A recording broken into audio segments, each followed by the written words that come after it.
అర్జునుడు ఇంకో చివరి వార్‌లో ఒకసారి మనం బ్రెయిన్ స్టార్మ్ చేస్తే, చివరి జరిగిన అర్జునుడికి, కర్ణుడికి జరిగిన చివర యుద్ధంలో దాని గురించి బ్రెయిన్ స్టార్మ్ చేసామనుకోండి.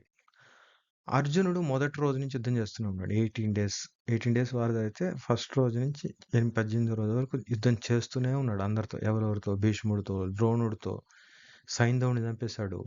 నారాయణి ఆర్మీ అంటే పవర్‌ఫుల్ ఆర్మీ వీళ్ళది. కృష్ణుడు ఆర్మీ ఒకవైపు, కృష్ణుడు ఒకవైపు. కృష్ణుడు ఆర్మీ భయంకరులు. వాళ్ళు ఒక్కొక్కళ్ళు వీళ్ళ మీద పడ్డారు. వాళ్ళని చంపాడు. నెక్స్ట్ సంసప్తక గణం అనేది ఒకటుంది భయంకరులు. వాళ్ళు ఇతనంటేనే కోపం. ఊరికే వీళ్ళు రథం మీద పడుతుంటారు. లక్షల మంది వచ్చేసి. వాళ్ళందరిని చంపుతున్నాడు.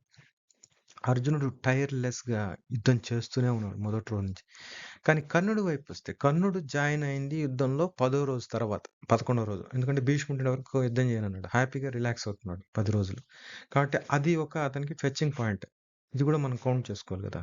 రిలాక్స్‌గా ఉన్నాడు. బాడీలో ఏం బాణాలు గుచ్చుకోవడం ఏం లేదు. రక్తం ఏం పోలేదు. ఊజ్ అవ్వలే. కాబట్టి కర్ణుడికి అదొక ప్లస్ పాయింట్, అడ్వాంటేజ్. అది మనం చూస్తే అర్జునుడు ఎక్కువ కష్టపడ్డాడు. అదొకటి. ఇంకోటేంటంటే కర్ణ ఓవర్ వాల్యూడ్ ఎండీవర్ అనమాట ఆయన. కర్ణుడు అందరిని ఆయన ఎక్కువ పొగడ్డం అని గొప్పగా చూస్తారు తప్ప యాక్చువల్‌గా హ్మ్. అంత అంత సీన్ లేదన్నట్టు ఉంటుంది. ఎందుకంటే కర్ణుడు ఓన్లీ 1.5 డేస్ ఆయన ఆర్మీ దీనికి లీడర్‌గా ఉన్నప్పుడు, సైన్యాధిపతిగా ఉన్నప్పుడు ఓన్లీ 1.5 డేస్ మాత్రం సస్టైన్ అయ్యి చనిపోయాడు. అదే ఆయన ఎప్పుడు తిడుతూనే ఉంటాడు. అంతేకాకుండా కర్ణుడు ముందే దుశ్శాసనుడిని భీముడు చంపుతున్నాడు. ఆయన ఆపలేకపోయాడు. 1.5 డేస్‌లోనే. ఆయన సైన్యాధిపతిగా ఉన్నప్పుడే. కానీ మీరు గనక చూస్తే భీష్ముడిని ఎప్పుడూ కర్ణుడు తిడుతుంటాడు. "ముసలాడివి నువ్వు, నీకెందుకు? వాళ్ళ మీద నీకు అభిమానం కాబట్టి నువ్వేం పీకగలవా? నువ్వేమైనా చేయగలవా?" అని. కానీ భీష్ముడు అందరికన్నా 10 రోజులు యుద్ధం చేశాడు. చాలా ఎక్కువ మందిని చంపాడు. 10 రోజులు ఆపాడు. చివరికి వీళ్ళ మాటలు తట్టుకోలేక ఇదయ్యాడు. ద్రోణుడైతే 5 డేస్.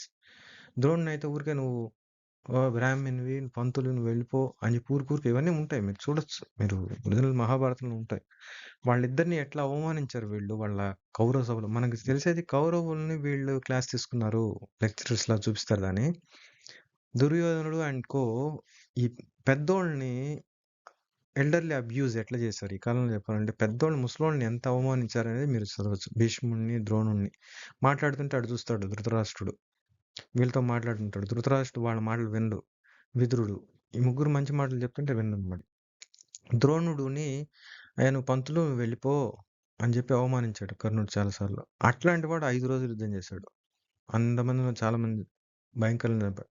కానీ ఆయన అజమాయిషీలోనే అభిమన్యుడిని చంపడం వల్ల ఇంకా తట్టుకోలేక అతను ఎప్పుడెప్పుడు చనిపోదామా అని చెప్పి రెడీ అవుతాడు ద్రోణుడు.